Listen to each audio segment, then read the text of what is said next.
Welcome back to CBS News election headquarters in New York. It is 7:30 p.m. in the East, and polls have just closed in 3 more states, including one of the 7 key battleground states we are laser focused on. You can see them all right here in purple. In North Carolina, just closed, CBS News characterizes this race as a toss-up. In Georgia, which closed half an hour ago, CBS also characterizes this race as a toss-up. There's just too many votes still not in yet. Let's take a look at some of the other polls that just closed. We have new results to share as well. In West Virginia, CBS News projects Donald Trump wins. The former president won the state in 2020 easily, winning every county in the states, and he has won again this year. In Ohio, CBS News characterizes Ohio as lean Republican. Remember, Ohio was once a battleground, but it has shifted right over the last few election cycles. Now let's take a look at Indiana. CBS News projects Donald Trump will win the Hoosier state. Remember, that was home to his Vice President Mike Pence. And in the all-important race to 270 electoral votes, Donald Trump currently has 23, and Kamala Harris has 3. As you can see, the night is young. Want to check in with Major Garrett and Anthony Salvanto at the CBS News data desk, because as those votes come in, want to know what you're seeing in Georgia.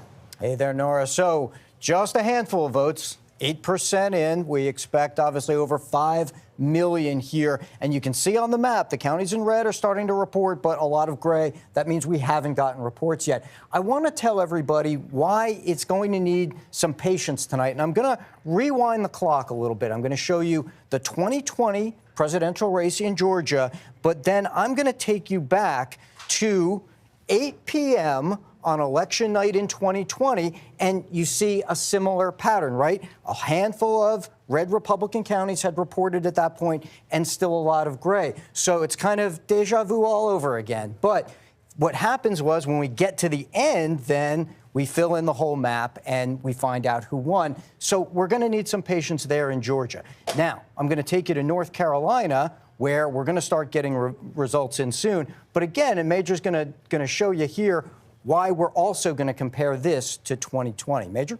That's right. So in North Carolina, there's some very vital areas for President Trump. All of these suburbs around Charlotte and southern Raleigh, all very important. High concentrations of exurban and suburban voters, where he did very well in 2020.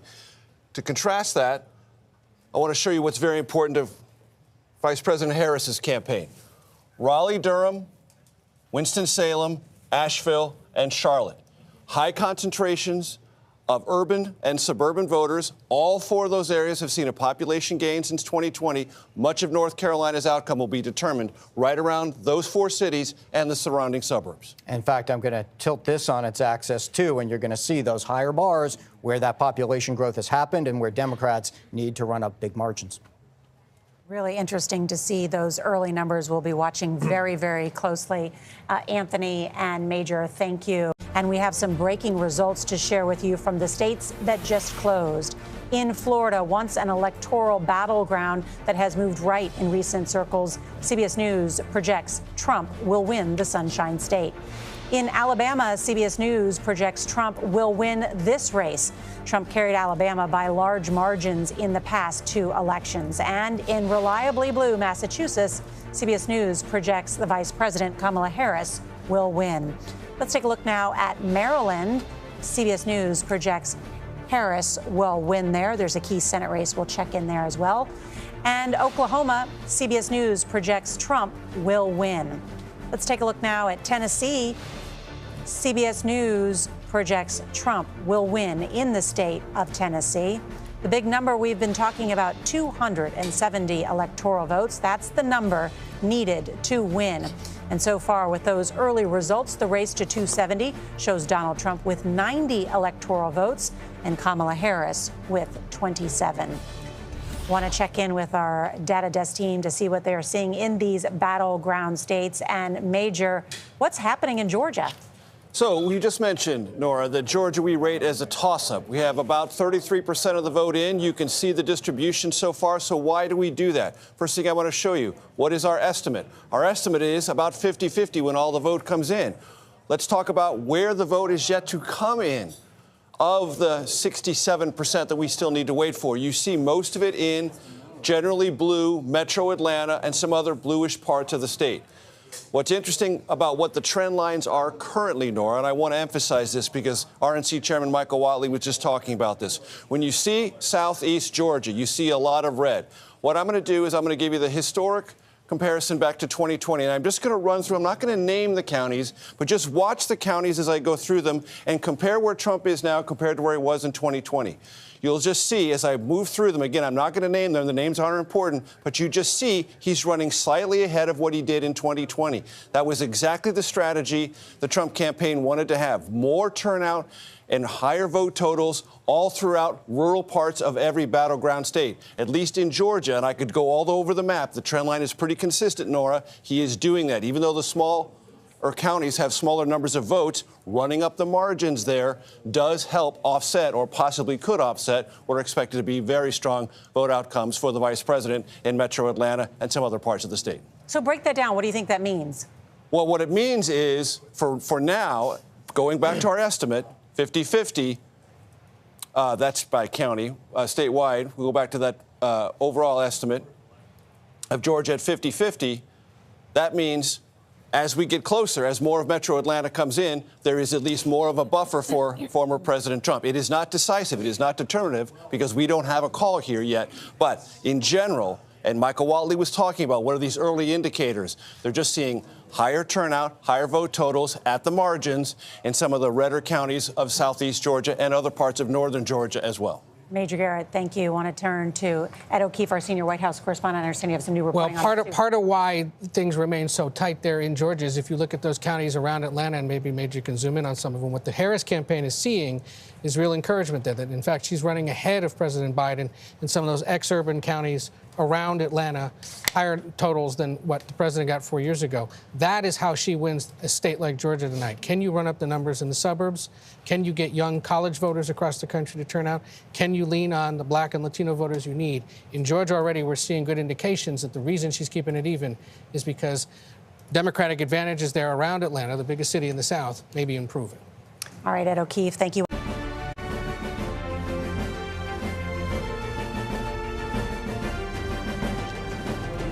Welcome back to CBS News election headquarters in New York. You are looking live at people counting votes in Fulton County, Georgia. Lots of transparency in the process. You can also see what's happening right now at the Harris and Trump campaign headquarters. It's 8:30 p.m. in the east, 5:30 p.m. in the west. Let's check in with the three battleground states where the polls are closed. In Georgia, CBS News characterizes this race as a toss-up. Look at this. Only 53% of the vote in, even though it's 8:30. You know, the Secretary of State had told us we were going to have more votes in. I'm going to check in with David Becker on that, what's happening. And we'll check in at the Magic Wall. Let's take a look at North Carolina, another important battleground state tonight. Again, it is early in the night, but look at this. It is a toss-up at this hour. New reporting coming in from North Carolina we want to share with you shortly. And then Pennsylvania, the electoral prize of the night.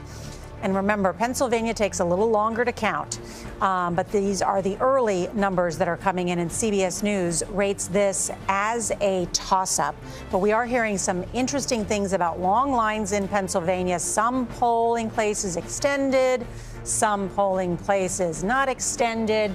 We're going to dig into those numbers. Let me also show you these other results just coming in from other states, including one where the polls just closed. In Arkansas, CBS News projects Donald Trump will win in that state. Let's take a look at Missouri. CBS News projects Trump will win there as well. And just in from our data desk, in South Carolina, CBS News projects Trump will win also in that reliably red or Republican state. CBS News projects Kamala Harris will win the District of Columbia, where her election night headquarters are. No surprise there. And 3 electoral votes there. And then in the race for the all-important number of 270 electoral votes, Donald Trump is at 105. Kamala Harris has 27 at this hour. As I promised, The magic wall. More information. Major Garrett, Anthony Salvanto at our CBS News data desk. I'm getting texts from friends who say, dig into the wall. We want more information. So, gentlemen, take it away. We will oblige. We want to start in Florida because, okay, it wasn't a battleground coming into this, but I'm going to tell you why we were able to call it. And that is that you see all these red counties here, in one after another, you've seen shifts even from Donald Trump's previous victory. So that consistency told you that he was going to win. But there's another part of this, maybe the most important part of this. Major, take it away from Miami. Sometimes, Nora, there's a story in a state that's just a story in that state. And I want to bring everyone's attention to Miami-Dade County. Look at where things currently stand in Miami-Dade County with 80%. Let's compare that to where things finished in 2020. See how much farther ahead former President Trump is of what he was in 2020. Let's go back one more step, ladies and gentlemen, to 2016. Look at the transformation of this once solidly Democratic county, a place of highly concentrated Democratic support, one of the anchors to Democrats in Florida when it was a competitive state. The fact that it is competitive no longer flows through Miami-Dade. There's one other thing we want to show you about Florida writ large, and that is the phenomenon of ticket splitting. So in Florida, there is a right to abortion referenda. It's at 57% now. It needs a 60% threshold. Anthony, take it from there. Well, what we're looking at is some in the Harris campaign thought maybe support for this measure might connect to support for Harris and maybe help bring up her vote numbers. It hasn't. Now, this needs 60% to pass. So we don't have a projection on that yet, but we do have it characterized as lean no, because as you can see, it's tracking below that 60%. Even with that majority, it has to get that 60% threshold. But that's your story, that big, big gap between Harris and the abortion referendum. Of course, she made that such a central part of her campaign, but it's not bearing out in the vote, Nora. Let's go to North Carolina, Nora, because you asked for more data. We want to give you data. Anthony? Okay, North Carolina, as you see, 14% in, so not a lot yet. But some of the tracking here already out of places like Raleigh-Durham, like around Charlotte, is going to be critical because what's going to happen is Democrats have to run up large margins in these counties. Major, show the history here. Sure, this is what we're going to be. This is what we're going to be looking for. Okay, when you get to these areas, you're going to have to see, and she's getting it now, right? But it's very, very early. You're going to have to see Kamala Harris run up the score, run up the margins, because what's going to happen is that Donald Trump, or at least our exit polls tell us and our projections tell us, is going to do very well in and around these rural areas. So that's how you break down North Carolina, but it still evens out to a toss-up. Want to show the estimate? You show the estimates to her. That's just Mecklenburg. That's just Mecklenburg. But I do want to show you this, too. Take a look at the ticket splitting in this, because this is important. So go to the ticket splitting, and here again, we have a story in differences, because here's Harris's current number, right? But you also saw Josh Stein win at 58%. And so at that point, he versus the 49% that we're getting for Harris right now, those differences telling you that some Republicans have gone over. There's a Trump-Stein vote in North Carolina. There's a bit of a Trump-Stein vote right there. Yeah, of course, that was a controversial race and one everybody was paying attention to. Gentlemen, this is excellent information. Can we go back to Georgia and just see? I want to see where the outstanding vote is there. Of course, we have heard there's record voting. Not we knew in the early vote, but also today. So just want to get a sense is where is the outstanding vote right now? I'm glad you asked, because here on this map, what you see is the circles represent the amount of outstanding vote, and the color represents what's projected or the past from those areas, blue for Democrats or red for Republicans, right? So if I zoom in here on these key counties we talked about all night where Democrats have to do well, Cobb, Fulton, a lot still outstanding from there. That's why one of the reasons you can't project the race. Right now, there are places, more rural areas, where you see, and also these outer suburbs. Forsyth and Cherokee are very strong Trump counties. Yeah, and there's still Republican vote out there, so we'll see exactly how that shapes up. It's still more to come. That's why it's so close, but only half in, Nora. All right, let's keep looking into those numbers in Georgia and North Carolina. So close at this hour. Thank you very much. This is CBS. Welcome back to CBS News. Election night headquarters in New York. Control of the White House, Senate, and House is up for grabs You're looking live at vote counting in Philadelphia, Pennsylvania. It's 9 p.m. in the east, 6 p.m. in the west. And polls just closed in 15 states with 163 electoral votes, including 6 key battlegrounds where the race for the White House will likely be decided.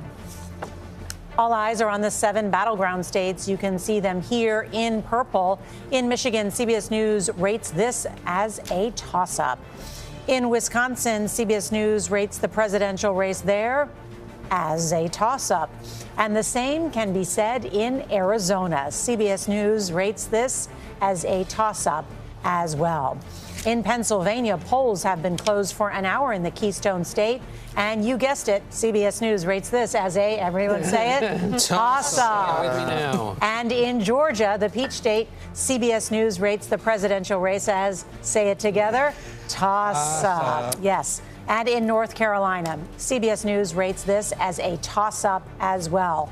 So at this hour, the battleground states are all toss-ups. That means the vote is still coming in.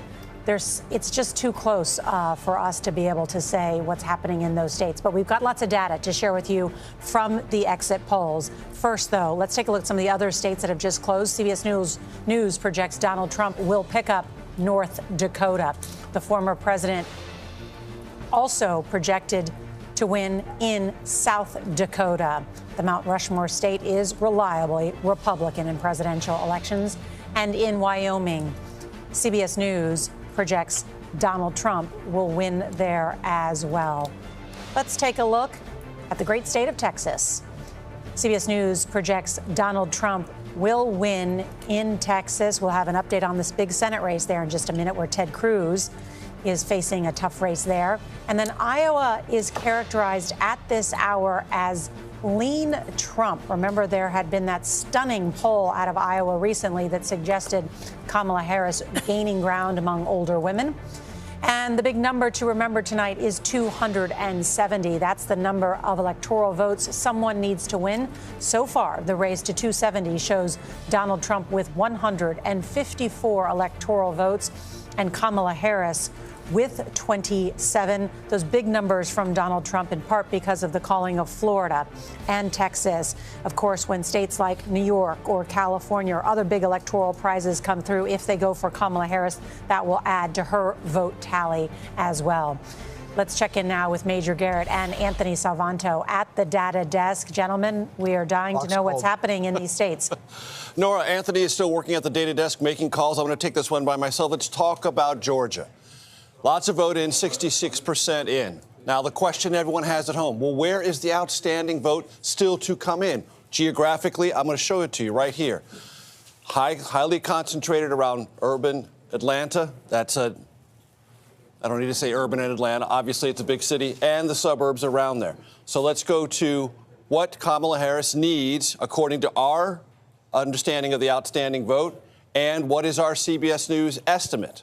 So you can see very, very close. That means of that outstanding vote, this is how much Vice President Harris would need to make Georgia super competitive, and we are estimating she's going to hit that mark. So what I'm telling you is, based on our data, based on our estimates of that data, matching over with the exit polls, very long night in Georgia, could go down to the wire. And let's take a look, too, at North Carolina, Sure. because that's that other battleground that's been closed for a while. Yes, we've got 39% in. Where's the outstanding vote? Raleigh, Asheville, there's probably a good deal still coming in from Charlotte, because we don't have a lot of data yet from Mecklenburg County. We have a needs estimate for Kamala Harris and a CBS News estimate right at that margin of 53 to 52. So, again, that's what's outstanding vote she would need. That's our estimate of what she's able to get based on what is out there and our estimates of the vote and the exit polls. So, again, very close. That's why both North Carolina and Georgia moving toward photo finish for both. What about Pennsylvania? Pennsylvania is a little bit farther behind, Nora. We have 16% of the vote in. We don't have a lot of the map colored yet because of that 16%. So we're still waiting for more data from the various counties to have a stronger coloration and presentation for you, and we can't, because of that, we can't give you an outstanding vote or a needs analysis quite yet, with only 16% in. And that's why we see people saying, as some of the polling places in Pennsylvania have remained open, you see supporters saying, stay in line, carry out that vote. Thank you. And the estimates and the way we put this together are really data dependent. So we need a substantial amount of numbers coming in to match with the exit poll data before we can even begin to do the estimates that I just showed you for North Carolina and Georgia. That's why we're not able to do that in Pennsylvania yet. Welcome back to CBS News Election Headquarters. It's 9:30 p.m. in the East, 6:30 in the West. And in the race to 270, Donald Trump has 162, Kamala Harris 62. We're going to check in with the battleground states. Here's a look at the blue wall states. CBS News projects them all as toss-ups at this hour. And then let's go to the Sun Belt. Also toss-ups at this hour. Nevada, there's no tally there because Nevada does not close until 10 p.m. Eastern, so we'll check in there as well. CBS News projects Donald Trump will win Louisiana. Voters in the Bayou State have chosen a Republican for president since 2000. CBS News projects Rhode Island for Harris, and CBS News projects New York for Harris, which will add significantly to her electoral vote tally. I want to go to Major Garrett now, who has new information from the CBS News data desk. Hi there, Major, and I'm glad you have up the state of Virginia because something interesting is happening there. Something interesting is happening in Virginia. We rate it currently as lean Harris. You can see 59% of the vote in. But what is interesting and cannot be described in any way, shape, or form as encouraging to the Harris campaign is how much farther behind she is running than, let me show you right now, Joe Biden did in Virginia in 2020. You see that, 54%, she's at 48.5%. I will show you where the outstanding vote is left to be gotten in Virginia. That's why we rate this as lean Democrat, but that's not as encouraging as you might think, and here's why. I'm going to show you 3 counties in northern Virginia. Loudoun County, highest median income in all of the United States. That's where Kamala Harris is right now, 56.7. Look at Joe Biden, running almost 4 points behind Joe Biden in Loudoun County. Same thing in Fairfax County. Let me go to Fairfax County. Oops, not Fairfax City, there, Fairfax County. Again, running behind Fairfax County and Prince William County. All of those Washington, D.C. suburbs, Kamala Harris is not performing as well. One of the emphasis of the Harris campaign to all of us leading into this election was how well they were going to do in suburban areas around large major metro areas. At least in Northern Virginia, that is not manifesting itself. As I said before, and this is key, we still rate this as lean Harris. I will show you what I showed you what the outstanding vote is, show you what she needs, and what we project. A narrow victory in Virginia, not nearly as large as Joe Biden achieved in 2020. That's a story of itself. So, and just a reminder that Donald Trump was in Virginia last week, and I am hearing from one source close to the Trump campaign that Trump is actually performing better, 2 to 4 points in these rural counties in Virginia and North Carolina. And essentially, he's turning out his vote there, which blunts any advantage that Democrats have in the cities. And when you're not running up the totals or matching what Joe Biden did in the suburbs, that becomes more of a problem. We will not, according to our estimate, be a decisive problem in Virginia, but it could be part of the story as it plays out in North Carolina, and we'll have to see in Georgia as well. All right, Major Garrett, thank you. Robert Costa. I have some new reporting to build upon the data just outlined there by Major Garrett. In Virginia, there has been a real emphasis by former President Donald Trump to build a coalition there. Chris LaCivita, who's one of the people running the Trump campaign, a retired Marine veteran, actually lives in Richmond, Virginia. And they have put an emphasis on trying to recreate Governor Glenn Youngkin's 2021 effort, where he was able to really make inroads into the suburbs of Washington, D.C., in Northern Virginia and convince them on the business front that Trump, the Republicans, are standing with those kind of voters. So they're feeling good about Virginia. Down in Mar-a-Lago right now, my top sources say they're feeling very good about North Carolina and Georgia. That makes the emphasis on Pennsylvania so much more key for Democrats. Everyone's watching Governor Josh Shapiro there. He was a runner-up for the vice presidential slot. He has the machine for the Democrats in Pennsylvania. I just spoke with Senator Joe Manchin of West Virginia, the independent. I said, what's the mood among Democrats? I know you're not part of the Democratic Party anymore. He said, quote, "We will survive whoever wins." That's very Joe Manchin. That is peak Joe Manchin. Yes. That is very It's Joe. like, say again, Bob? Yeah. Yes. Wow. Well, he has lots of friends that he invites to his houseboat in Washington, D.C. Excellent reporting. Thank you so much, Robert Costa.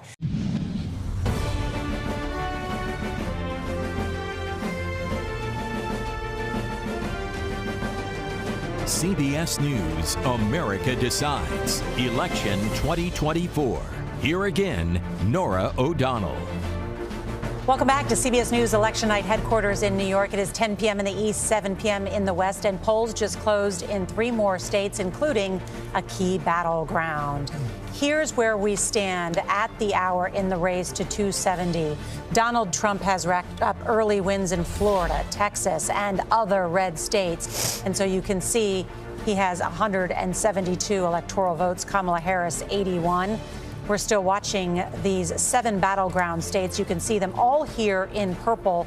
The polls just closed in Nevada, and CBS News rates it as a toss-up, along with every single other one of the battleground states that we've been watching closely. And so there's lots to still learn about how America decides and who they've chosen as the 47th president of the United States. But now, at this hour, all of the battleground states have closed, and we're going to be checking in on those to see what more we can learn, new exit poll information, new data from inside those states. Quickly, let's take a look at these new projections in Utah. CBS News projects Donald Trump will win. And CBS News projects the former president will also win in Montana. Montana has voted for a Republican in the last 12 of 13 presidential elections. Key Senate race there that we also are going to be watching closely tonight. And in Delaware, President Joe Biden's home state, CBS News projects Kamala Harris will win in that state. And let's take a look at Illinois. CBS News projects Harris will win there as well. Chicago was home to the Democratic National Convention this summer, where the vice president accepted her party's nomination. Now, to go inside the numbers, let's check in with Major Garrett and Anthony Salvanto with new information from the CBS News data desk, and excited to look at Georgia because almost 80% of the vote in. It looks like Trump has a lead, but where are we waiting for votes from? Well, that's exactly the right question, Nora. Let me take you inside the way we're looking at it here in the desk. You're right that 80% is in, 79%. If I show you where the outstanding vote is, these circles, the larger they are, the more vote there is. And what you see is that they're from key Democratic counties, Fulton, DeKalb, even some from Cobb. Now, what do I do with that? Let me just back it out here for a second and show you. What I'm doing is I'm going to take that and I'm going to put it into our CBS News model, and I'm going to show you how we look at this at the data desk. This is right now the range of Donald Trump's potential percentage at the end, right? So you see a large range around that in that red bar. This is the range of Kamala Harris when I incorporate all that information into the model. And what you see here is that these have overlap. That is visually why a decision desk can't make a projection. As long as these ranges overlap, if they don't go apart, then there's a possibility that this race could flip. And that's why and how we incorporate that outstanding vote. Major? And why don't you show, Anthony, the needs and our current estimate as the race stands right now based on the information we've received to date? Well, she needs 59% of the outstanding vote, right? Right now, we think she could get 59% of the outstanding vote. So that's sort of another data point to say the race could get even tighter than it already is, and why you can't make a projection just yet, why I still rate it as a toss-up, Nora. Because you're saying in a big city like Atlanta, there's more votes to come in. Yep, that's okay. it. Can we do the same in North Carolina? Yeah, sure. We most certainly can. All right, so here's North Carolina. Now, let's do the outstanding vote here because it's somewhat of a similar story, right? In and around Raleigh, you see the large blue circles, Wake County, okay? So you even see some here in Durham. So those are Democratic areas, and those, if they come in, and they come in for Harris. But I will add this, it's not just the percents, though. She's got to get the turnout there in order to catch Trump, because what you also see is around Charlotte here, see these large red circles? That's a lot of Republican vote that could still come in. 50,000 votes there. Major, go ahead. Look at Mecklenburg County. That's what's remaining there. That's one of the things that the Harris campaign has to look at and say, boy, they really need to run up the margins in Mecklenburg County because you almost have 500,000 votes outstanding. Wake County, 156,000. We can actually put numbers on this. Guilford, 133,000. So there's areas really need to come in strong for Harris. One of the problems, go back to the regular map, Anthony, that Harris has run into. Look at these counties right here. And then, Anthony, go through the history on those counties. Yeah, sure. Now, in these places, you do typically see a Democrat might do okay. But on almost every single one of those, Harris is running slightly behind Joe Biden. This is an accumulating problem for the Harris campaign outside of Raleigh and Charlotte. These other areas, historically strong for Democrats, stronger for Biden than they have been so far tonight for Harris. Right, and Biden lost North Carolina. And correct, by 74,000 votes, yes. Underperforming.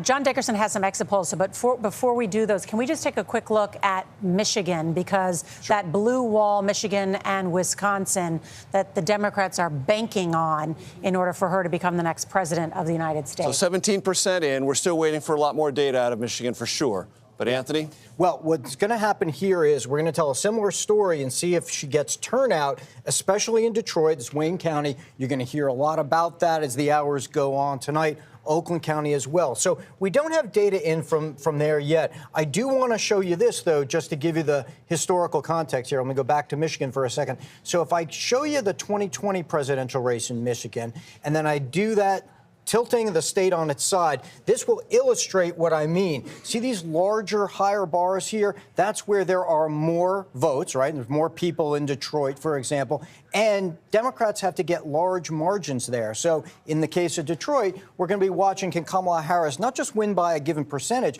but can she replicate something like the 330,000 vote margin that he built up there? And that comes back to the turnout story. Same thing in Oakland County, just to the north. Same thing in Oakland, right? We're going to be looking at that, and that's where Biden got 56%, so, but also got 100,000 votes more added to his total. The Democrats have to do that in order to carry the state, if they do, because the rural Republican counties add up, in this case for Donald Trump, Nora. Okay, great. Gentlemen, thank you very much.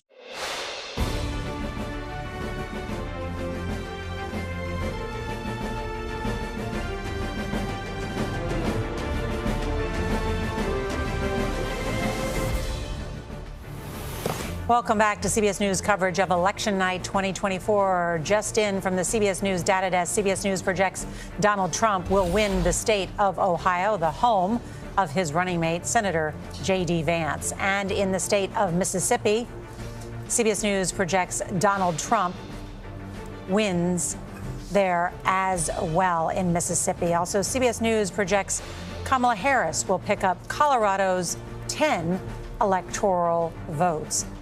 And in the hunt for 270 electoral votes, Donald Trump has 195. Kamala Harris has 91. The former president racking up a number of big electoral wins with Texas and Florida early in the night. But as you can see, a number of states have still not been called. And in those key 7 battleground states, we have rated each of those as toss-up at this hour. But we will dive into the details to get a sense of where those states could break. CBS News correspondent Janet Shamlian is in Milwaukee, Wisconsin for us tonight. And Janet, what are you hearing? Nora, good evening to you. The polls are closed here, but the count is going to take longer than expected. And that is because of what happened in this room a couple of hours ago. And that is when authorities here started a recount of some 31,000 absentee ballots after it was discovered that the 18 tabulation machines in this room didn't have the doors completely sealed. They say the machines were not compromised. Ballots were not compromised. This is for transparency's sake. and out of abundance of caution. But what was going to be a count going until 1 or 2 in the morning, authorities now say will be several hours longer than that. Nora? That's important information, Janet Shamlian. Thank you for bringing that to us. National correspondent Jerika Duncan is in Detroit, Michigan. And Jerika, what are you hearing about turnout in Detroit and other parts of the state? Yeah, in Detroit, we're hearing from the Wayne County executive that they're expecting turnout to be slightly below what it was in 2020. Now, there were projections that it could be about 53% of registered voters, but last check, about 50% or so. But the big story to me that looking at some of the data from Michigan is that the more people that turn out to vote, the more likely it is that a Democrat is to take this state. But still, a lot of votes have not been tabulated just yet. The UAW president took the stage not too long ago, encouraging people, trying to create that celebratory mood, telling me earlier today that they feel confident in the strides that they've made, knocking on over 300,000 doors in the last couple of weeks of this campaign. Nora? Jerika Duncan, thank you so much for that information. But first, CBS News projects that Iowa is for Trump, that the former president has won the state of Iowa. You see just a little bit more than half the vote in there. There had been that poll by the Des Moines Register suggesting that she was doing much better than expected. But Iowa, a reliably Republican state there, and those 6 electoral votes now in the Republican column. John Dickerson, want to check in with you. What are the exit polls showing us? Various different splits with the electorate. We've also talked about how there are shifts going on. Donald Trump is getting more of the African-American vote than you might have expected, or you would have expected a Republican to get in the past. We've talked about Latino voters. Another key way to think about the electorate is between college and non-college voters. Particularly, let's look at white college voters. That's to say, voters with a college degree. So let's look at white voters with a college degree. Kamala Harris, 54 to 44. So that's a 10-point margin.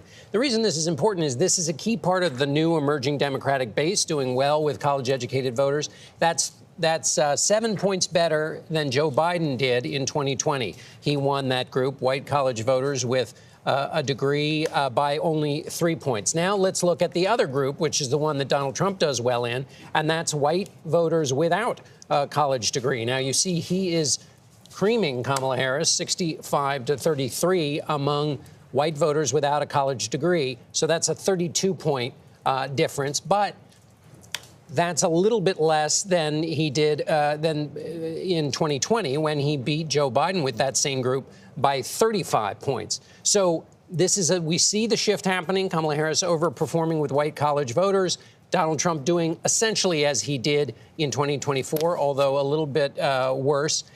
Why, of course, this matters is in the battleground states. White non-college voters are a big part of Wisconsin and Michigan. In those states, the picture is a little bit more mixed. Now, I'm not going to have exit poll slides for you or graphics, but just to give you a sense of the picture. In Pennsylvania, the picture we just described, where Kamala Harris is doing well with white college voters, she's doing 19 points better than Donald Trump in Pennsylvania. Biden beat him only by 9. Trump is beating her by 29 points with voters without a college degree who are white, beating her by 29 points, but he beat Biden by 32. So the Pennsylvania story matches that national story. But in Wisconsin, and I'll just wind it down here, Wisconsin and Michigan, it's much tighter. White college vote for Harris is about what it was for Biden. White non-college, Trump is doing a little bit better in Wisconsin than he did in 2020. In Michigan, Harris is doing a little bit better among white college voters, but in white non-college, Trump is up by 3. So in those 2 key states, the picture's a little bit more mixed than at the national level. Nora, back to you wherever you may be. I know, John. I decided to stay over here with Major Garrett. Sure. Well, who can blame you? Who can blame you? And we're coming on the air with some breaking news in Georgia. CBS News now rates the presidential race there as lean Trump. This is the first of the 7 battleground states that we are rating as lean one way or the other. And at this hour, we rate it as lean Republican. We'll be checking in on the battleground states throughout the night, but we also want to give you results from western states where polls just closed. In California, Vice President Harris's home state, CBS News projects that she will win there. In Idaho, CBS News projects Trump will win. And over 5 decades, Idaho has supported a Republican for the presidency. And here is where we stand right now in the race to 270, shows Donald Trump with 211 electoral votes and Kamala Harris with 145, a number of states still to be called. I want to go now to Major Garrett and Anthony Salvanto at the data desk. And so why is Georgia now lean Republican? We will explain that to Nora and the team here in a moment. Anthony, walk us through how we got to this lean Trump designation for Georgia. It's 16 electoral votes in a state that former President Trump very much wanted to flip. So you see there's still some vote outstanding, right? It's 88% in. But what I'm going to do is show you our models here that incorporate what we expect out of that vote. And so when you do that, you see that Donald Trump's current lead holds up in that model. Now, the other way to show you this, though, and why it's a lean but not a projection, is if I show you that in terms of the range of possibilities here. And what you see is that Trump's range around that estimate is in this red bar, and Harris's range around that estimate is in this blue bar. There is still some overlap here, so we can't be certain. But our best estimate right now is that Donald Trump does have that lead, and therefore we made it lean. And Major, maybe you can talk a little bit about where that outstanding vote is. Right, because many of our viewers will see that there is outstanding vote. But what I want to do is take you inside those bubbles and show you the numbers. And the numbers tell a story about a declining amount of vote that's out. 126 in Gwinnett, 38,000 remaining in Cobb, 54,000 remaining in Fulton County, 29,000 remaining in Henry County. So these numbers suggest that there would have to be a tremendous push for the vice president in those places where vote is still outstanding and they are historically Democratic. And also, Anthony, show the needs and our projection on where the vice president is in terms of the need. She needs 62%, we believe, right? And right now she's on track to get 58%. Now, there's some estimate, or there's a range around these estimates, right? So you say, well, that is trailing what she needs, hence the lean, but it's not trailing by so much that we can project the race just yet. But we do want to give you, like I said, the whole sense of the race, and that is lean Trump, Nora. All right. Can we do the same thing in Wisconsin? Because all of us here, when I came back from the data desk with Major, everyone was also surprised about what we saw in Wisconsin. That would dramatically change the path to victory. So can we go through that margin in Wisconsin? Sure can. Far less relative vote in there, right? We're at 60. We're at 60%. So the needs yet doesn't quite come into play as much. But we are going to be looking at places like Milwaukee. And if I look at that and then I show you the history there, you see this tells very much the story. So far, Harris is trailing Joe Biden's numbers there in Milwaukee, and that doesn't necessarily tell a strong story for her. Just a little bit behind Joe Biden's numbers in critical Dane County. This is a place where Democrats traditionally really run up a lot of votes. Now, again, this is not all in, but that tracking number plus just slightly lower turnout, perhaps, that's not enough of a margin. And let's walk through the needs and our projections currently. You got it. Okay, so there's your needs, right?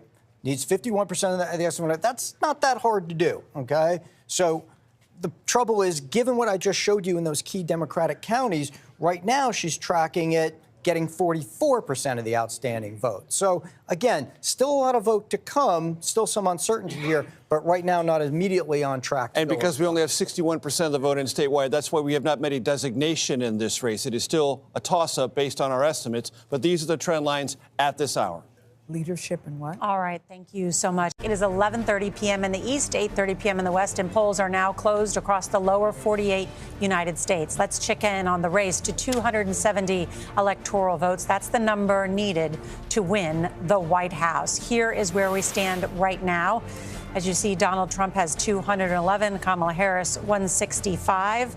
And part of those electoral votes include two new CBS News projections, Oregon and Washington State, both for the vice president. And in those all-important battleground states, you can see all 7 are in purple.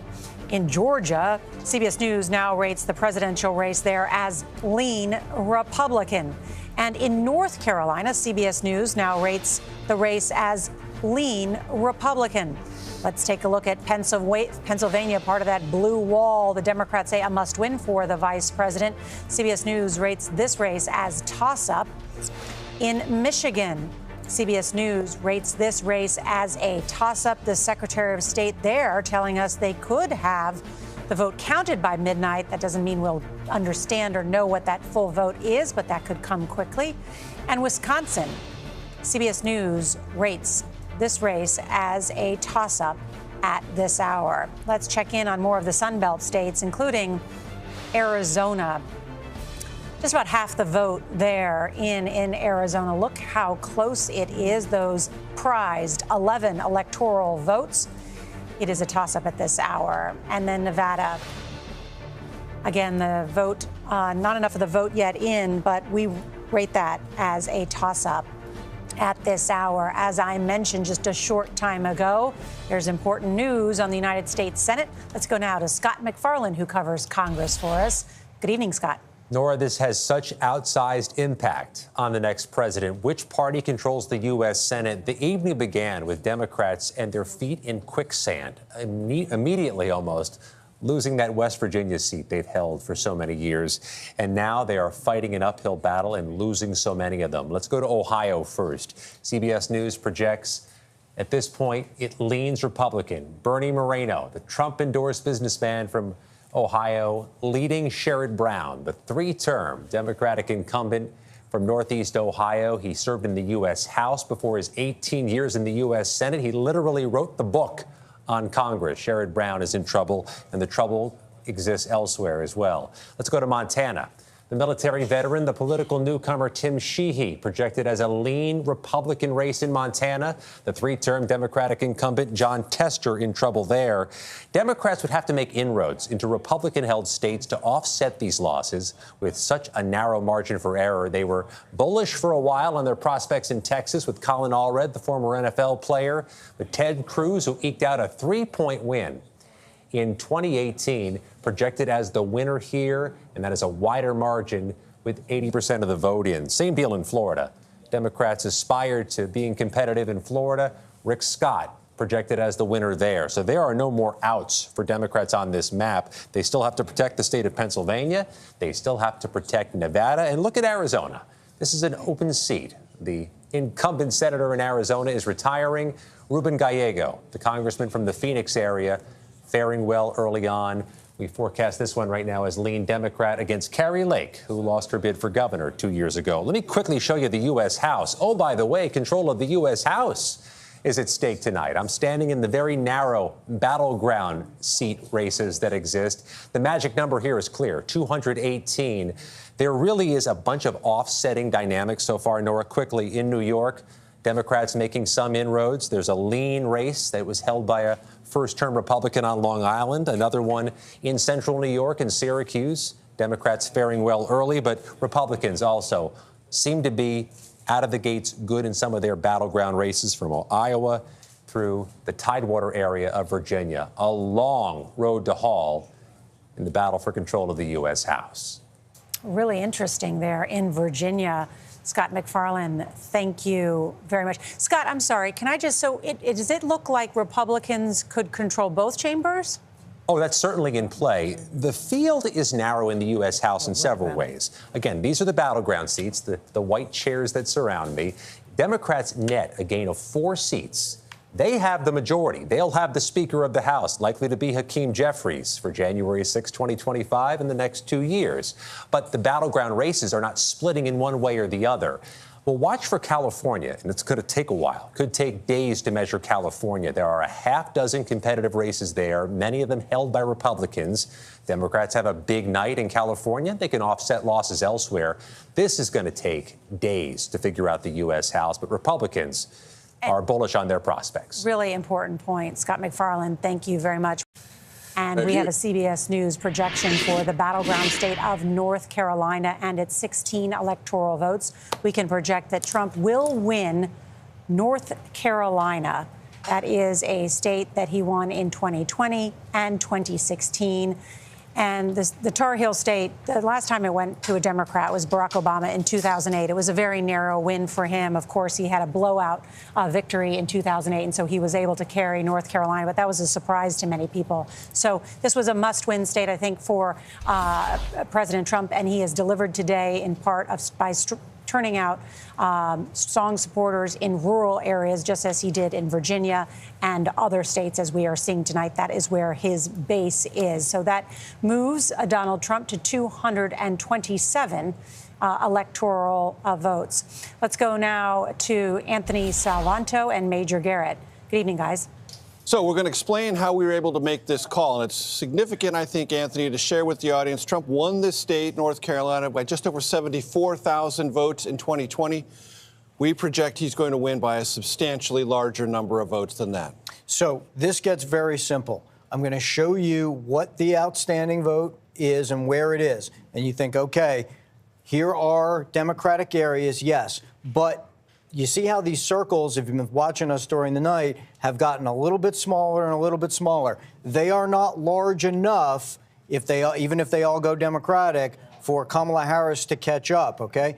And then I'm going to show you this because the needs, which we project for her in that outstanding vote, she needs 61% of it to catch up. I'm going to tap this, and I'm going to show you what our models show. She's still tracking to get only 47%. This comparison right here, in a nutshell, that is why you can make the projection. Didn't get the vote that she needs, didn't get the turnout she needed. And I will add, Donald Trump did just fine tracking with his target numbers in and around, especially in the areas around Charlotte, doing just fine tracking with his 2020 patterns in county after county, and that's where he ran up the score. And Anthony, to show our viewers what we call colloquially here, doesn't sound like a colloquial word, extrusion.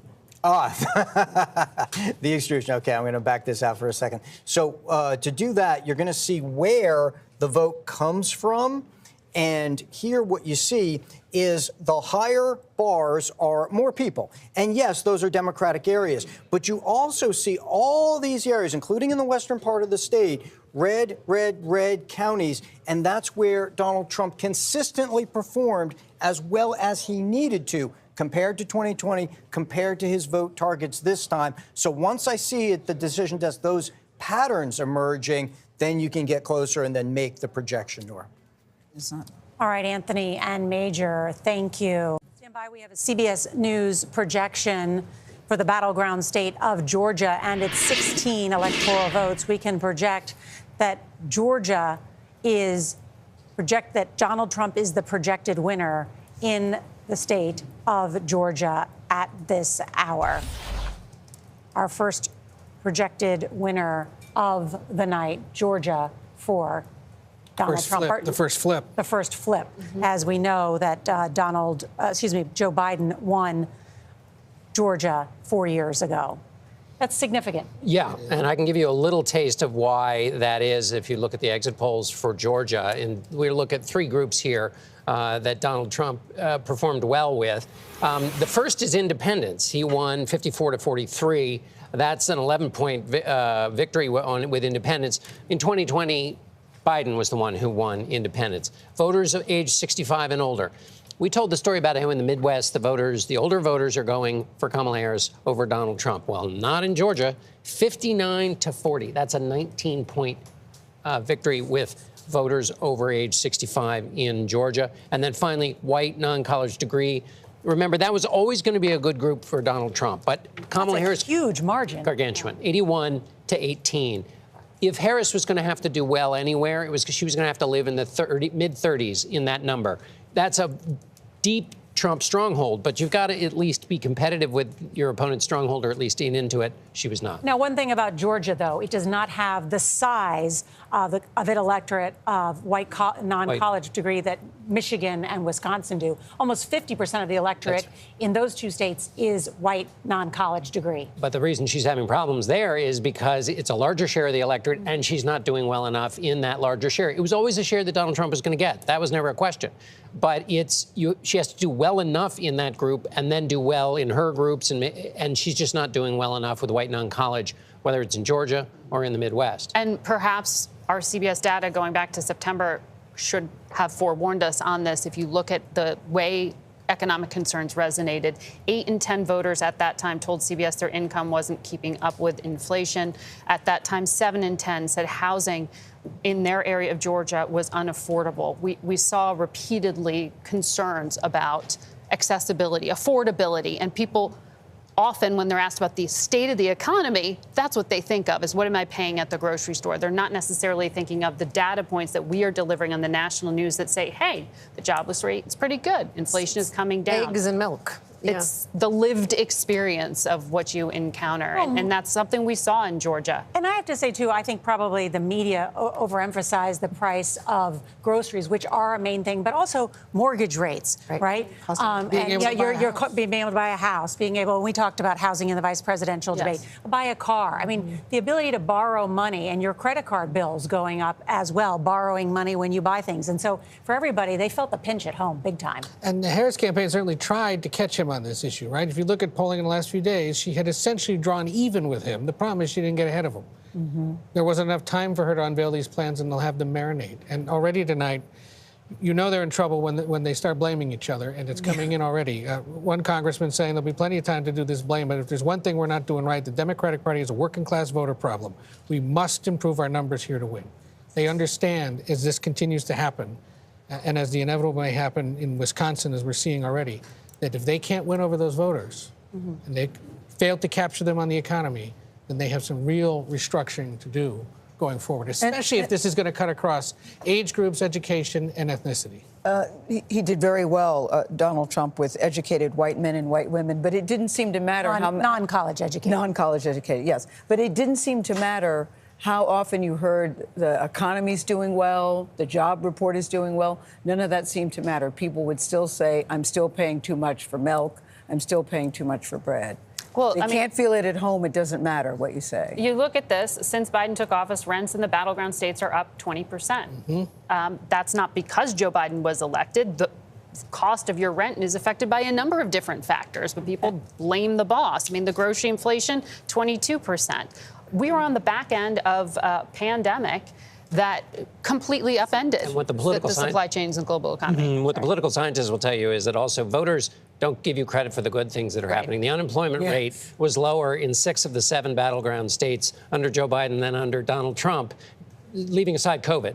Pre-COVID, Trump unemployment was higher in every battleground state but Nevada. But voters they don't give you credit for things that happen. They are concerned about the plenty of things that they legitimately feel about their own economic position. Much to great frustration inside the Biden White House. Almost from day one, they would complain to you behind the scenes that they felt like they were never getting credit for the advancements in the economy that were happening even underneath him. They would scream from the rooftops, and he would do press conferences, or he would go to battleground states and talk about housing, and they felt like he never got the credit for it. There was nothing they could do to vocally challenge the microphone that Trump had on that point. Welcome back to CBS News Election Night headquarters in New York. It is now 1 a.m. in the East, 10 p.m. in the West, and polls are now closed across all 50 states. Former President Donald Trump and Republicans are having a very good night.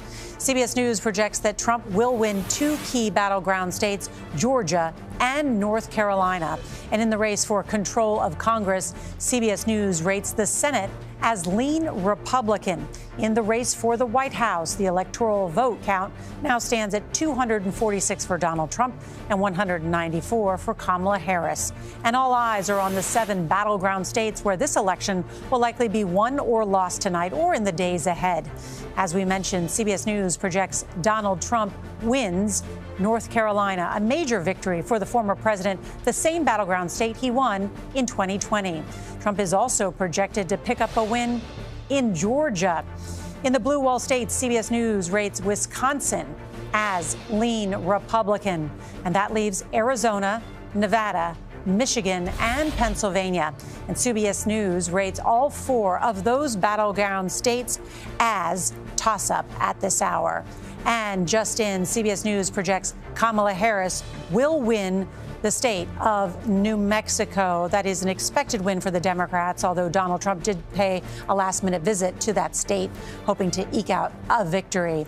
I'm joined now by Major Garrett and Anthony Salvanto, who have new information from the CBS News data desks. And as we mentioned, Donald Trump, the Republicans having a very good night. Yes. The pathway for Kamala Harris has narrowed. Her own campaign manager says it's the blue wall. So wanted to go back and see what's happening in Pennsylvania. The simple truth, Nora, is the path for Vice President Harris is narrowing by the hour. And we can illustrate that very clearly in Pennsylvania with its 19 electoral votes. And we can do it basically with just the color coding of this map. This is the map as it exists in this election. Let me show everyone what the map looked like. So bring the camera in here, if you will. Let's focus right on this part of eastern Pennsylvania. Here it is now in 2024. There it is in 2020. Do you see that difference? All this blue running up the eastern side of the Lehigh Valley up towards Scranton. Again, its coloration is either lighter blue or light red. And that is right now why the former president is running ahead of what he ran with in 2020 and is on pace to possibly capture Pennsylvania. So she is underperforming Joe Biden and how he performed in 2020. Where? In what places? Well, that's the important question, because this is a lot of white working class voters, many of whom now have shifted to the former president in this election. The other thing, though, is in Philadelphia. I want to look in here because we've also seen a shift in the city. And if you look internally at the local level, there are Hispanic precincts, Latino precincts that have shifted a little bit towards the former president from 2020. You see a little bit lower turnout so far. So all of that is part of the formula here for why Donald Trump is doing relatively better here than he did in 2020. It's across a number of key demographic groups, and the geography tells part of that story. And the collar counties, which have traditionally been Democratic counties, although Bucks County now has more Republican voters. In Bucks, you see. But look at the difference. Look at the difference. Yep. Yeah. Get that, right? We'll go to Northampton. Northampton, running behind in Northampton, running behind in Bucks. Little behind. And that really is a story here again, Lehigh, right? People are going to look at that and they say, well, it's 1 or 2 points, but it adds up, right? You see the number of votes there. The lead for Harris so much smaller than what Joe Biden would have gotten out of there. And so one after another, those little shifts are adding up to keep Trump more competitive. Now, you have not characterized this race yet. Can you show us why? Well, why you haven't called it lean Republican, for instance? Yeah, Tell us why. Because we've still got 7% of the vote coming in, and it's coming in from cities. Well, there still is outstanding vote. So let me show you where that is. And here is big circles, Montgomery, still some from Philadelphia. I told you about it, but still waiting for some there. Still some from Chester. These are places Democrats have done well in the past. So that's important and why we can't yet make a projection. But the other part is here, these dots may not be as small, but they represent Republican outstanding vote. So they could just as well go more for the former president, and then he would be able to hang on to what is now a narrow lead. We can still look at this data, but I just want to bring in senior White House correspondent Weijia Jiang because she is in Philadelphia as we're looking at these numbers. I know, Weijia, you can hear our conversation. How does this square with the case that the Harris campaign was making? I mean, they claimed that they had the ground game, that it was far more superior, that they had knocked on millions of doors in these final days in these battleground states. Tell us what you were hearing from the campaign. Well, Nora, that's exactly it. And that's why they felt so confident going into Pennsylvania, because as Anthony was mentioning, several sources told me, look, it's not about flipping certain counties from red to blue. It's about losing less and going after Trump's margins. And that just hasn't panned out tonight, despite all of the money and the resources and the time that not only campaign staffers, volunteers, but the vice president herself poured into this state. And so when you look at what the Trump campaign was focused on, they really wanted to expand even more in those rural areas, in the deep red areas. And there were a couple other places they were looking at, Nora, including Erie County, which went for Biden in 2020. 98% of that vote is in, and it looks like Trump is poised to flip that because right now it's 50% Trump, 49% Harris. And they said to them the biggest hint was the fact that the Teamsters did not endorse anybody because their rank and file were really supporting Trump and they weren't prepared to make a formal endorsement. But Trump sources said that they really wanted to look at the rank and file across the board when it came to workers. And that storyline is playing out. Another one that we are watching, Nora, is the 222 corridor. Of course, that is where there is a heavily populated Latino population, and everyone was wondering whether the vile joke made at the Trump rally last month would make an impact. But we now know that in Berks County, for example, which is part of that corridor, 99% of the vote, 56% right now for Trump, 43% for Harris. And then he was also able to flip, it looks like he's on the path, Northampton, which is in that corridor as well. 92% of the vote is in. It looks like 51% for Trump so far and 48% Harris. So that did not pan out the way that the Harris folks had anticipated. And then you talk about Philadelphia. When I was talking to a Trump source a bit ago, they said, look, it just wasn't going to happen the way that the Harris team planned. So they are feeling very good tonight, Nora, the Trump team. Yeah, Weijia, as you were saying, all those counties, Major here is pointing to all of them. So if we can take them on screen, because Weijia has just expertly laid out what some of the challenges are for the Harris team tonight in these counties. I was so interested, Weijia, that you mentioned Erie, because Erie, and I know Major will know this, in 2016 was the one county where many people who accurately predicted that Donald Trump would win the presidency talked about Erie, Pennsylvania, the handmade signs, that everyone was putting handmade signs up, and that was the early predictor that Donald Trump could win not only the state of Pennsylvania, but also potentially the entire presidency. It was a phenomenon throughout Pennsylvania, Erie and much of eastern Pennsylvania, Nora. Back in 2016, I remember talking to members of the state legislature in Pennsylvania. They would run out of signs. Yes. And people who supported then nominee Trump made their own. Yeah. And that was sort of a bonfire that went all over eastern and northeastern Pennsylvania, and Erie was a classic representation of that. That's what the turnout was in 2016. I'll go back and let everyone see what happened in 2020. Joe Biden flipped it, and here we are now. Kamala Harris running behind in Erie County. All right, can we just go back and look real quickly? So Pennsylvania, a challenging environment for the vice president, but still a number of votes to come. Oh, she's going to need 68% of the outstanding vote? She's going to need 68% of the outstanding vote, according to our estimates. And we place her estimate at 58% of that 68. So there's a 10 percentage point gap. That is problematic for the Harris campaign, and that, Nora, is putting it mildly. Look at our model. Here's that range, but it is getting narrower by the hour. The range for Trump is moving up, and that is positive direction for the former president. Well, this is when we should go to Maurice Dubois at the Path to Victory and see if there's a path to victory for Kamala Harris that does not include Pennsylvania.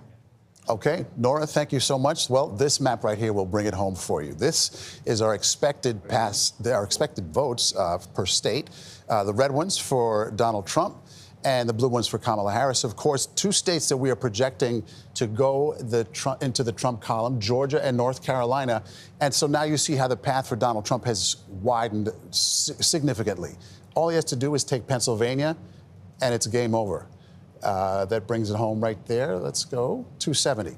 So if Pennsylvania is not available, however, Wisconsin appears to be leaning red, as we say tonight. That brings him to 261. Then all he needs to do is to go out to Arizona and take the 11 there, and that brings him over the top. So conversely, for Kamala Harris, we say the path has narrowed somewhat. If she is able to get Pennsylvania, she's going to need it. She's going to need Michigan. She's going to need the blue wall, Wisconsin as well. If Wisconsin isn't available, as we say, it leans red tonight, she would have to go to Arizona to get to 270, and that would do it right. No, that would be 260. What am I doing here? 260, 272. Which one? I gave it to red. That's what I did. Okay, thank you. That would be blue. So there we go. Math isn't my thing, but the map tells the story, doesn't it? So, yeah, the paths are narrowing for Harris. They're getting wider for Donald Trump. Here we are at 1 o'clock in the morning. Nora, let's send it back over to you. All right, Maurice Dubois, thank you so much. CBS News has a new projection for the battleground state of Pennsylvania and its 19 electoral votes. CBS News projects that Donald Trump will be the winner of the state of Pennsylvania. That is a state that Biden carried 4 years ago, but Trump won in 2016, a major projection, and that essentially closes the pathway for Kamala Harris and the presidency. Robert Costa. So much disappointment among my top Democratic sources tonight, just in the last few minutes, about Pennsylvania. There was promise for Democrats in 2022 when Governor Josh Shapiro, Senator John Fetterman were able to appeal to working people in Pennsylvania. Shapiro famously campaigned on trying to integrate people without college degrees into the state government. You see him urging the Harris campaign for weeks to appeal to working people and union members. For Vice President Harris not to be able to stitch together the Fetterman, Shapiro, Biden coalition in Pennsylvania, suburban centrists, union workers in Pittsburgh and Philadelphia, voters of color, a massive disappointment for Democrats tonight. Pennsylvania, yes, part of the blue wall, but it's central to Democratic power in this country.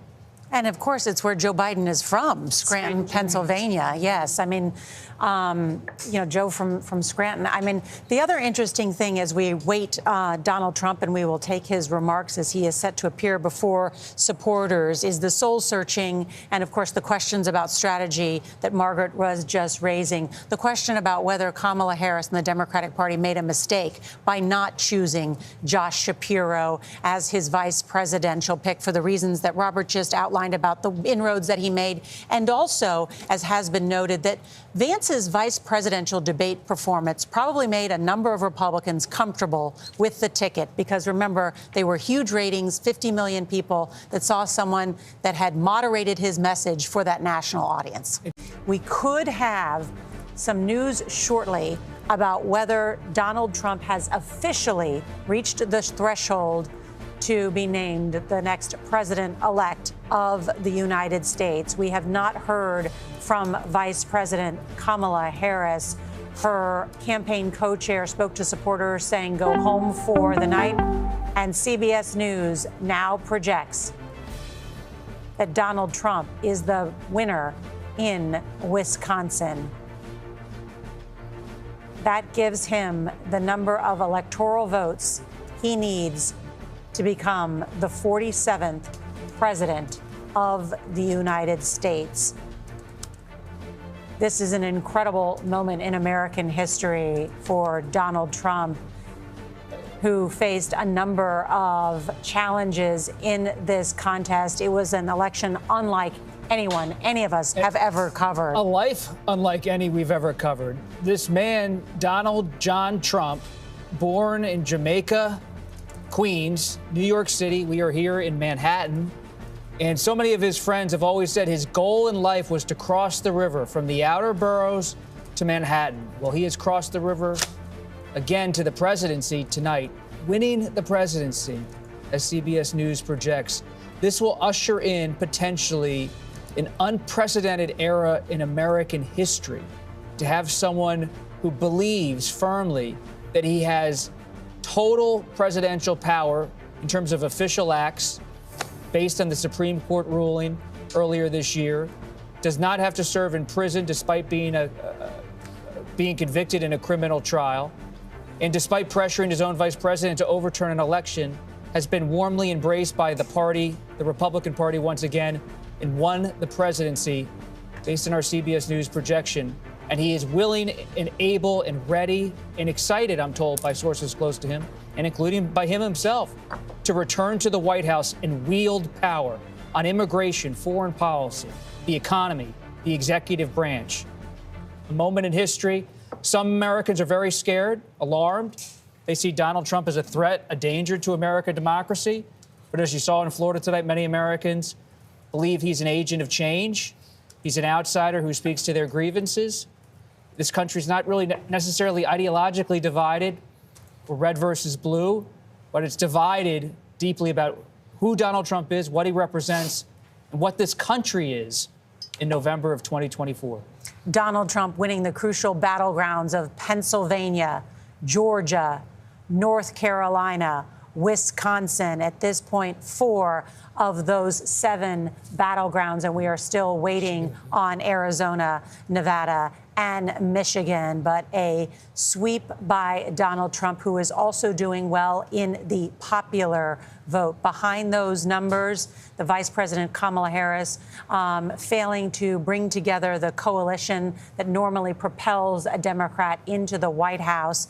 So we will have more on that. Want to go now to Major Garrett at the data desk with more information about how Donald Trump achieved this victory tonight. Major Garrett. So Wisconsin was the key to this re-election of former President Trump, making him president-elect to be the 47th president of the United States. Anthony Salvanto will walk us through, because, Nora, you came over here about an hour ago. We were waiting on a couple of key precincts in Wisconsin to provide the absolute information we needed to make this call. Anthony, how did that happen? Well, we got the information we needed, which was really out of Milwaukee, okay? Once we saw that, it was a question of Kamala Harris, who was trailing, didn't have enough votes to be able to catch up. Even though you see that big number in Milwaukee, it just wasn't enough. The thing, though, the big thing here is this. This is a one-point victory for Donald Trump. Now, how do you do that? It means he consistently hit his vote targets in county after county, or exceeded his 2020 performance. So I'm going to hit, Racine here, and I'll just go county after county where, even if he came close to them in one after another, okay, he was at least consistent with his 2020 numbers or just a little bit better. And that's how he added up all of that to get over the top. So one of the things that you look for, not just in Wisconsin here at the data desk, but that consistency of pattern. And he was able to pull together his old coalition and then add a little more to it, especially in a lot of cities, cutting a little into those Democratic margins with more minority voters, okay, more young voters, all that in and around the cities. And you saw those patterns start to emerge. Not, close victories, but consistent ones throughout those states, Nora. Trump could win all of the 7 battleground states tonight? Yeah. Well, maybe not. Maybe not this morning, but yes, he is on pace to win Nevada. He is on pace to win Michigan. Arizona is the only one that still looks theoretically possible for the vice president. But based on the statistics that the data desk has been reviewing, Nevada and Michigan are both leaning very strongly in the former president's direction. I want to be clear about the timing. He could win them, not necessarily tonight. I'm not sure all those ballots will get counted this evening or this morning, as the case may be. It's the morning. It's the morning. It's all a blur now. But at some point, we'll get through Nevada, Arizona, and Michigan. And the simple thematic truth, Nora and team at the desk, the Trump campaign said for the better part of 2 weeks, the The former president has never polled better than he is currently polling. And if he just gets a tick above where he's polling, 48, 49 in all these battleground states, he will win them all. That theory is playing out over and over and over. He was being polled accurately, and he pulled a little bit more than those polling averages to provide the victory in Wisconsin, Georgia, North Carolina, Pennsylvania, and we've told you Michigan and Nevada are setting up very well for him, and possibly also Arizona as well. It's an excellent point. Thank you, gentlemen, and Scott McFarland. Donald Trump will return to Washington, claiming a mandate with this big win tonight. And he will also have a Republican-controlled Senate that is back in the majority after 4 years, which will allow him to install loyalists throughout the government, even new choices to the Supreme Court if there are retirements. Explain what that could mean in terms of his legislative agenda and enacting change. Might seem like the die is cast already, but every one of those Senate seats remaining, the more Republicans can get in that majority, the more it bolsters Donald Trump when it comes time to confirm a cabinet, when it comes time for a possible Supreme Court nomination. To get all his legislation through, every race means something right now. So we'll watch Michigan, we'll watch Pennsylvania, Nevada. They all have currency and leverage for Donald Trump, who on January 6, 2025, will have his election certified by Vice President Harris. I can't get past the human story here. There may be no more polarizing political figure in modern times, but I think everybody can reflect on 116 days ago. Got shot at a rally. I was there in Butler, Pennsylvania. Any number of people I met at that rally, we still carry some of that with us. It was a seminal moment in our lives to be ducking bullets at a Secret Service protected rally. He got hit by one and kept going to the rallies, kept walking out on that stage to those microphones. You mix that with his brand of being a fighter and having courage, that iconic image, pumping up that fist, blood dripping down his face. Hard to imagine that didn't have an outsized impact, and not just in Western Pennsylvania. That photo was by the Associated Press's Evan Vucci, Trump's fist in the air. It was put on T-shirts by Trump supporters, hats. Ads. It was on the billboards of other candidates and yard signs of other candidates trying to associate themselves with him, saying, I'm a fighter like. And it was, their heads were small and his picture was large.